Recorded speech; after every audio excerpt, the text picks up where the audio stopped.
Hey everybody, Nick here, and today I want to do some disassembly and maintenance for you on this little guy right here. This is this is the Monterey Bay Knives XL. No, this is the Slayback XLS, something along those lines. Either way, it's a big ass swayback. And we're gonna take it apart. Before we go any further, looks like we've got ourselves centering is pretty close, maybe slightly favoring the show side, or I'm sorry, the clip side, so that's something to keep in mind. Action, there's maybe a little tiny bit of grit in there, but it seems to be just fine. And this guy is factory fresh. Let's go ahead and, it's not the right size driver. Go ahead and use a T8 bit here. That feels like there's a little thread locker. It is, of course, well, assuming it's a captive pivot on the backside, but there's no tooling on the backside. Let's go ahead and try and pop off here. Looks thread locked. Okay, so what I'm going to go on ahead and do, and by the way, if you're curious about these or any of the other tools I'm using on the channel, nickshabazz.com/tools. I'm going to go on ahead and take out this little ratchet set here, put in a D8 bit, and the reason I'm doing this is it just gives me a little bit more torque with a little bit more control. Probably put it the correct directionality there. And there we go. See, I didn't need to use a lot of extra force, but it just gave me a little bit more force than than trying to twist this driver, because when you're really trying to put lateral gronk on something, it's a little trickier than when you've got something that is going to smoothly disengage. So, and now that that's out, I can go on ahead and just untwist it as usual. Yeah, look, okay, yeah, so they got some of this white thread locker, which tends to be a pretty, it has a fair amount of gription to it, but it doesn't, it's not too hard to make let go. We'll go ahead and pop the back screws here. Oh, boy. That's coming loose. That one's definitely over thread lock there. Oof. Oh, it's wanting to come loose on this side. So they put it in such that the back screw, that's kind of weird. Okay, so in that case, nothing is harmed here. Although I don't like that that's a free spinning screw there. Or is it? We're going to find out. Either way, we've got all the screws out of here. Let's take this guy apart, and we'll see what we got going on here. At any moment, it should start disassembling itself. I'll hold on to the blade to make sure that's safe as we're doing so. Come on. Come on. There we go. Okay, so what's this action? It looks like this screw here deformed slightly as it was trying to rotate because the free spinning... Oh, man. That's dumb. Not necessarily of it, but just as I was turning it, I figured this was thread locker because the other side was. But instead, it was a very, very small... It's only a free spinning... the free spin prevention is only on the one side. And so as a result, it was able to rotate out of there. It's not amazing, but I also should have... it never occurred to me that they would have done that from the other side, and since we had so much thread locker on the pivot, I just figured that's where we were at. But either way, so that did strip out. Nothing is really harmed, except the ability for that to resist free spinning, but whoops, that's no good. Damn. Edit time. Hey, who's got two thumbs and is not a brilliant man? This guy.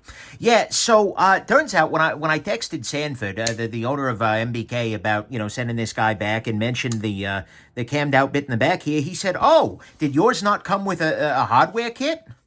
At which point I realized I was a freaking idiot. I thought that this little bunch down here was just more of the microfiber, but instead there is an entire hardware kit in here. So even being the gigantic, raging freaking idiot I am, and stripping that out during disassembly, there is exactly a spare one of them right in here.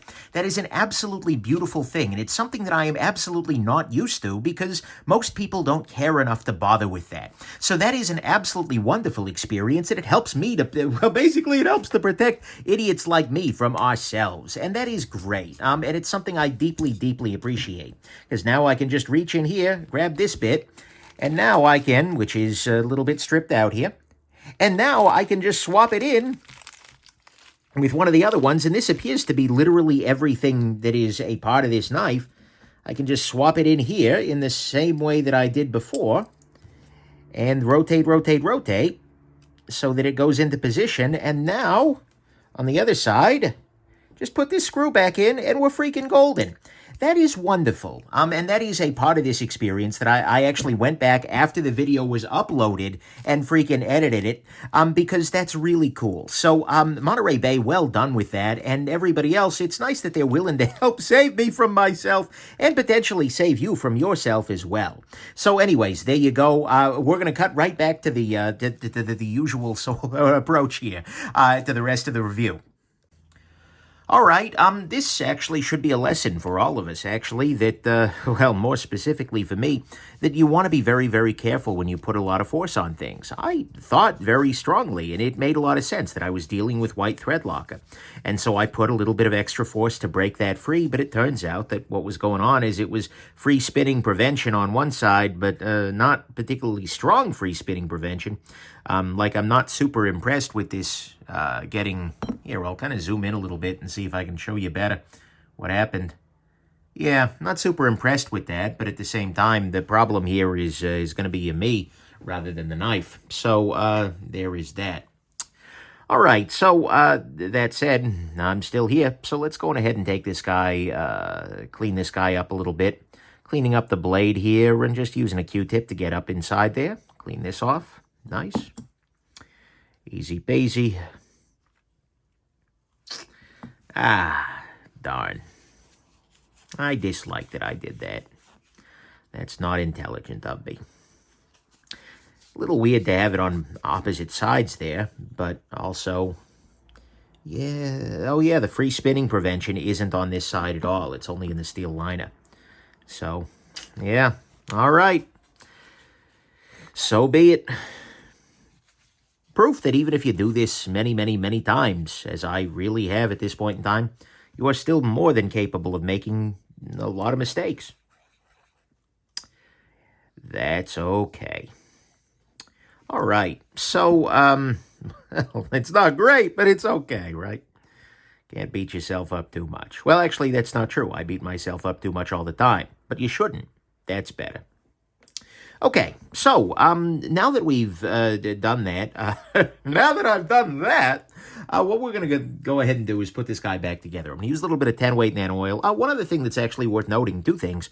One is that they've got a little bit of free spinning. Sorry, my thoughts keep going back. But we have a little bit of pocketing on this internal scale here, which is nice to see and helps with the balance a little bit. Do we have any pocketing underneath this part? Doesn't particularly look like it, no. But then again, it is substantially pocketed already for the liner, so that really wouldn't be an option. Whatever, not a big deal. And then I wonder what that is. That must just be an insertion hole for cutting this out. Maybe. Weird. And look at this chamfer, by the way. Little tiny detail, but that little chamfer prevents that from being a sharp corner. That's a very nice thing. But anyways, and we've also got the stainless steel washer there, which will help to prevent the bearings from wearing a race into the actual knife itself. So, okay, what we're going to go ahead and do is just drop this bearing back in place with some 10-weight nano oil in position, and then I'm going to go ahead and, what else am I going to do here? I am going to insert these... I wonder, though, I kind of feel like these were installed backwards at the factory, because you wouldn't want to put them in a position where they can...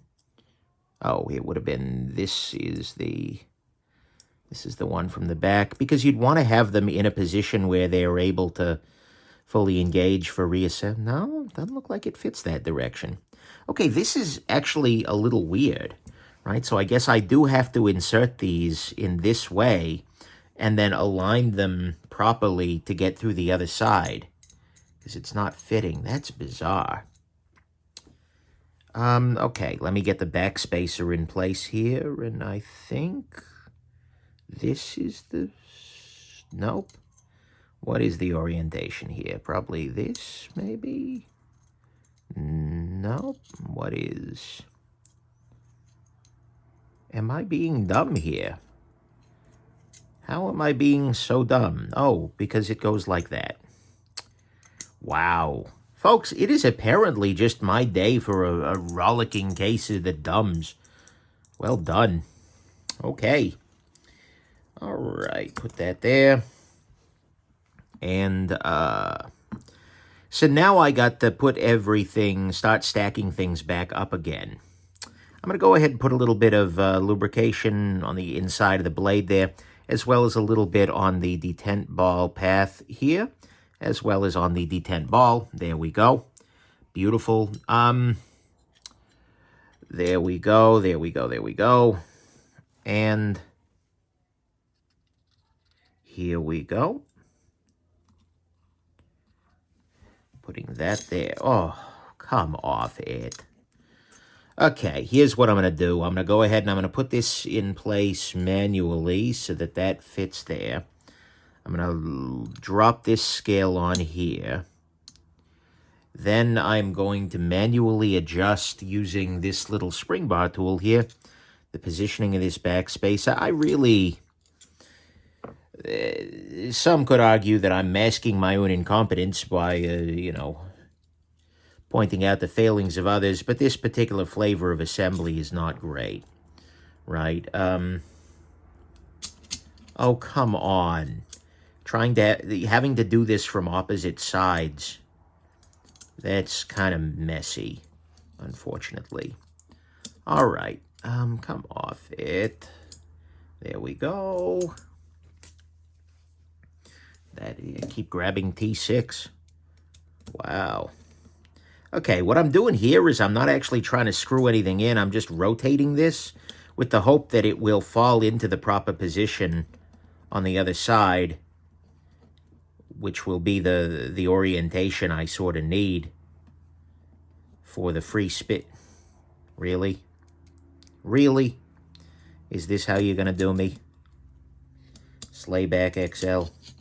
And unfortunately, I mean, the other approach I could take, actually, and maybe the smarter approach, this isn't necessarily ideal, but it'll keep it'll keep the thing together in some meaningful ways. Oh, I should clean up the backside of this, which has a fair amount of gunk on it. But anyways, the pivot here, I'm going to go ahead and put some thread locker on it. And put this into place. And I throw my screws across the room. I think I'm actually, this is one of those mornings where I wake up and I realize, after attempting to do some things, that I am apparently a danger to myself and others. Like I'd planned to do another disassembly, but I'm kind of feeling like maybe this isn't the right moment to. All right, so now what I have is I have the pivot in place. Right, and so my goal here is going to be, so that'll keep this scale on there. My goal now is going to be to align these back posts here and the back spacer so that I'm able to get everything pushed back together. This is kind of a nice reminder that it's the little details sometimes in disassembly that can make a major difference. Right, so I'm kind of pinching here, and the hope is that I'm going to get things perfectly aligned, and I'm exerting some pressure in this direction here. Get things perfectly aligned so that that free... And there that freaking went. All right. Well, actually, the nice part about this one being where it is that the free spinning rotation doesn't matter anymore. Come on. This is also a nice argument for a shouldered backspacer. We have little cutouts on the inside there that would make this process just a little bit easier. Right, and because then the backspacer can only fit into the knife, so to speak, in its proper alignment. And that's, well, always a plus. Right, all right. So, now that fell out. I will have to, at a certain point, disengage the lock bar here. But I want to kind of wait till I have things in some rough alignment in order to do that. Okay, so those are both there. Now, if I disengage the lock bar, I'll go ahead and just do that. The reason I'm doing that is because now the blade is, there's not the tension off of the lock bar. So what I'm hoping I can do now is push one or the other of these screws into its proper positioning here. Okay, did you see that? That just snapped in, which means this screw at the very least is oriented properly. So now what I'm going to do is, well, pinching the whole thing shut with the other side, I'm going to use a use some thread locker, put it in on this side. Come off it. No, you don't want to go on that side, bro. Come on. And I lost that one, but that's okay. As long as I can get this guy screwed in. I think I've still got it, though. There we go. There we go. All right. So now what I have is this middle part here is out of alignment. So I'm going to try and lift it up there. And then I'm going to try and pop this guy through. And I'm going to try and do it in the orientation it's supposed to. Yeah, okay, that's it.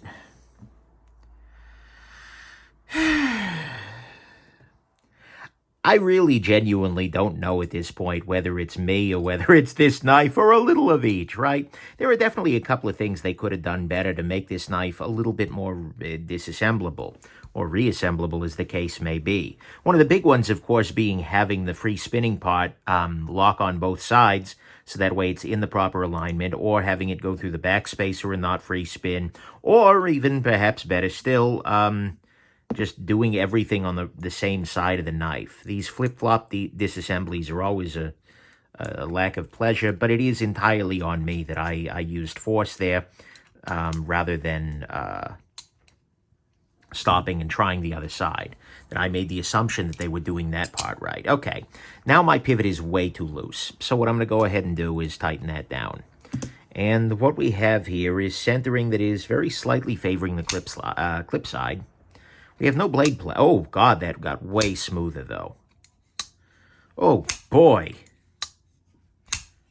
That is markedly better. So it's nice to know that, you know, all the difficulty in 16, 15 minutes of this aside, I've made a lot of difference here for this knife. This is actually way smoother. Oh, boy, is that better. And everything is locked up fine. There's no play in either direction. We are back exactly where we were, maybe even slightly more centered than we were at the beginning. I'll let you make that ultimate call. It's not a meaningful difference if it is different.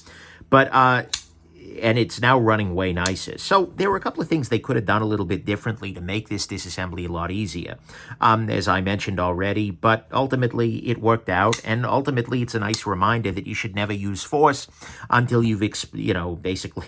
Well, frankly, you should never use force until you've exhausted all other options is pretty good life advice more generally, but especially for this pocket knife, good advice here too. So anyways, there you go. Hope this has been interesting to you. Have yourselves an absolutely wonderful rest of your day. Bye now.